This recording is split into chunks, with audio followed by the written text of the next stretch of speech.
1962 का युद्ध जितना मैदान में लड़ा गया, उतना ही वह खुफिया तैयारी और गुप्त रणनीतियों में भी छिपा था। भारत को इस बात का अंदाजा नहीं था कि चीन कई सालों से एक गहरी और संगठित तैयारी कर रहा था। सबसे पहला कदम था तिब्बत का नियंत्रण।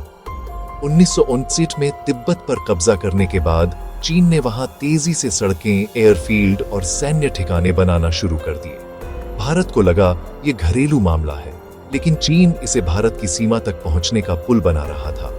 दूसरा पहलू था जासूसी और सूचनाएं। चीन ने सीमा के नजदीक कई छोटे छोटे टुकड़े भेजकर भारतीय चौकियों की स्थिति, उनकी संख्या और उनकी तैयारियों का बारीक अध्ययन किया।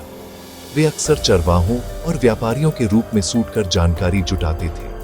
भारत इस स्तर की खुफिया सक्रियता समझने में देर कर गया। तीसरी तैयारी थी सप्लाई लाइन। भारत की तुलना में चीन की सप्लाई लाइन सीधी, तेज और ऊंचाई के हिसाब से बनाई गई थी।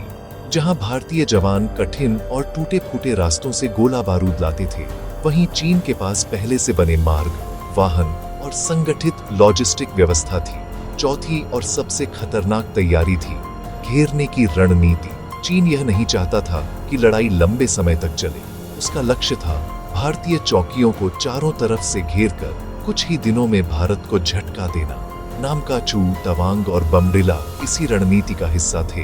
भारत को इस तीव्र तैयारी का अंदाजा धीरे धीरे होता गया। नेतृत्व को लगा था कि संघर्ष सीमित रहेगा, लेकिन चीन ने पहले से गुप्त योजना बना ली थी कि यह एक तेज और निर्णायक हमला होगा। 1962 की यह खुफिया कहानी हमें बताती है कि युद्ध सिर्फ ताकत से नहीं, बल्कि जानकारी और तैयारी से भी जीता जाता है। आप देख रहे हैं ग्लोब कॉन्फ्लिक्ट्स मीडिया लैब्स, जहां हम खोलते हैं युद्ध की छिपी हुई योजनाएं और इतिहास की असली तस्वीर।